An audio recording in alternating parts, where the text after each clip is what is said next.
नमस्कार। कभी सोचा है कि ए, एन और द ये जो छोटे छोटे शब्द हैं, ये अंग्रेजी भाषा में इतनी बड़ी भूमिका कैसे निभाते हैं? आज हम इन्हीं आर्टिकल्स के राज को समझने की कोशिश करेंगे और देखेंगे कि ये हमारी अंग्रेजी को कितना बेहतर बना सकते हैं। और इस सफर में हमारा आभार है सोहन अंजान जी की गाइड। वो जींद के भैरोखेड़ा के सरकारी मिडिल स्कूल में अंग्रेजी के टीचर हैं। उन्होंने बहुत ही सरल और साफ तरीके से इसे समझाया है, जिससे ये जो टॉपिक थोड़ा मुश्किल लगता है ना, वो एकदम आसान हो जाएगा।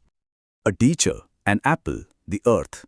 कभी दिमाग में आया है कि इन शब्दों के पहले कौन सा आर्टिकल आएगा और क्यों? ये सब सुनकर ऐसा लग सकता है कि बस जो मन में आया लगा दिया, लेकिन ऐसा नहीं है। इसके पीछे एक बहुत ही सीधा साधा लॉजिक है, एक सिस्टम है।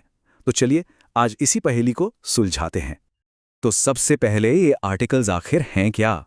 बिल्कुल आसान भाषा में कहें तो ये वो शब्द हैं जो हमें बताते हैं कि हम किसी आम जनरल चीज की बात कर रहे हैं या किसी खास स्पेसिफिक चीज की।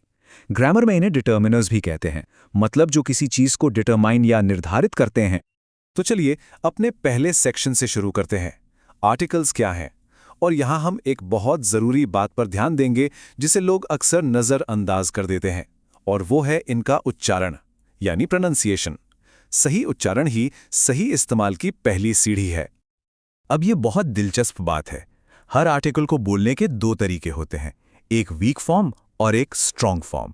रोजमर्रा की बातचीत में हम लगभग हमेशा वीक फॉर्म ही इस्तेमाल करते हैं। इससे भाषा एकदम नेचुरल और फ्लुएंट लगती है। खासकर द के उच्चारण का तो एक सीधा सा नियम है। ये इस बात पे डिपेंड करता है कि इसके बाद आने वाले शब्द की आवाज कैसी है, लेटर की नहीं, आवाज की। अगर आवाज कॉन्सोनेंट की है तो द, जैसे द बुक, और अगर आवाज वॉवल की है तो दी, जैसे द एलिफेंट। ये छोटा सा फर्क बहुत मायने रखता है। अच्छा, प्रोनाउंसिएशन तो समझ आ गया। अब आगे बढ़ते हैं इनडेफिनेट आर्टिकल्स पर, यानी ए और एन। इनका मेन काम है किसी भी नई या आम चीज से हमारा परिचय कराना। तो ए और एन का इस्तेमाल होता कहाँ है? देखिए, जब हम किसी एक गिनी जा सकने वाली चीज का जिक्र पहली बार करते हैं, जैसे आई हैव अ काउ, या फिर जब एक शब्द से उसकी पूरी जाति के बारे में बताते हैं, जैसे a horse is an animal. किसी का पेशा बताने के लिए, जैसे सोहन इज अ टीचर, और कभी-कभी एक या कोई के मतलब के लिए भी, जैसे अ किंग हैड 4 सन्स। चलिए अब बात करते हैं अंग्रेजी के सबसे ज्यादा इस्तेमाल होने वाले शब्द की, द। इसका काम है चीजों को आम से खास बनाना, मतलब किसी ऐसी चीज की तरफ इशारा करना जिसके बारे में बात करने वाले और सुनने वाले दोनों जानते हैं। इसका सबसे पहला और सबसे जरूरी नियम है निश्चितता। इसको एक कहानी की तरह समझिए। जब कोई चीज कहानी में पहली बार आती है तो हम ए लगाते हैं, जैसे a student went to a teacher. लेकिन जैसे ही हम दोबारा उन्हीं स्टूडेंट और टीचर की बात करते हैं, वो खास हो जाते हैं। तब हम कहेंगे the teacher asked the student a question.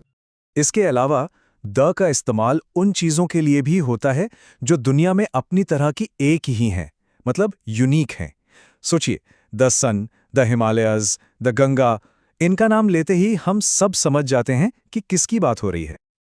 और यही बात हमारी जानी पहचानी सांस्कृतिक चीजों पर भी लागू होती है, चाहे वो कोई महान किताब हो जैसे द रामायण, कोई मशहूर अखबार द टाइम्स ऑफ इंडिया, या कोई ऐतिहासिक इमारत जैसे द ताजमहल। और हाँ, म्यूजिकल इंस्ट्रूमेंट्स के साथ भी, जैसे आई प्ले द गिटार। और अब आते हैं द के सबसे पावरफुल इस्तेमाल पर। ये इतना पावरफुल है कि आम अनकाउंटेबल चीजों को भी खास बना सकता है। कैसे? बस उसके आगे कुछ शब्द जोड़कर जो उसे स्पेसिफिक बना दे। चलिए उदाहरण से यह बात एकदम साफ हो जाएगी। जरा इस फर्क पर गौर कीजिए। जब हम कहते हैं गोल्ड इज कॉस्टली, तो हम दुनिया के सारे सोने की बात कर रहे हैं। ये एक जनरल बात है। लेकिन जैसे ही हम कहते हैं the gold of this ring is costly, तो अब बात किसी भी सोने की नहीं, बल्कि इस खास अंगूठी के सोने की हो रही है, और इसीलिए यहां द लगाना जरूरी हो गया। एक और एग्जाम्पल देखते हैं ताकि ये कॉन्सेप्ट बिल्कुल पक्का हो जाए। Honesty is the best policy. यहां ईमानदारी एक जनरल आइडिया है, लेकिन जब हम कहते हैं the honesty of a poor man, तो हम किसी एक गरीब आदमी की खास ईमानदारी की तारीफ कर रहे हैं। देखिए कैसे ऑफ अ पुअर मैन ने ऑनेस्टी को स्पेसिफिक बना दिया। अच्छा, ए, एन और ध की बात तो हो गई, पर अब एक बहुत ही इंटरेस्टिंग चीज आती है, अदृश्य आर्टिकल।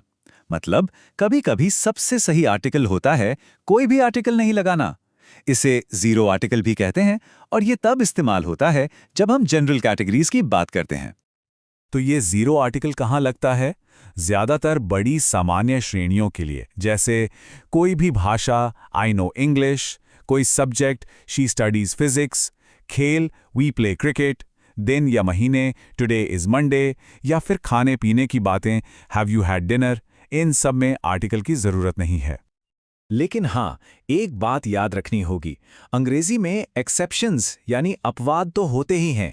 जैसे ज्यादातर बीमारियों के नाम के आगे कुछ नहीं लगता, पर कुछ हैं जिनके आगे द लगता है, जैसे द प्लेग या द मीजल्स। चलिए एक आखिरी तुलना से इस पूरी बात को समेटते हैं। जब हम कहते हैं लाइफ इज रियल, तो हम जिंदगी की एक जनरल बात कर रहे हैं। लेकिन अगर हम कहें he leads the life of a saint, तो यहां जिंदगी आम नहीं रही, वो एक संत की विशेष जिंदगी बन गई, और इसीलिए द का इस्तेमाल हुआ। तो काफी कुछ देख लिया हमने। अब इन सारे नियमों को 3 आसान से सिद्धांतों में समेटते हैं। एक सिंपल रिकैप जो हमेशा सही आर्टिकल चुनने में मदद करेगा।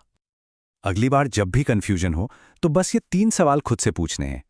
पहला, क्या ये कोई एक आम या पहली बार बताई गई चीज है? तो ए या एन लगाइए।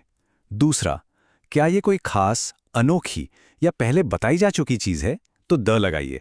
और तीसरा, क्या ये कोई बहुत बड़ी जनरल कैटेगरी है? तो कोई आर्टिकल मत लगाइए। बस इतना ही है। मार्क ट्वेन की एक बहुत अच्छी बात है, सही शब्द और लगभग सही शब्द में उतना ही अंतर होता है जितना आसमानी बिजली और एक जुगनू में।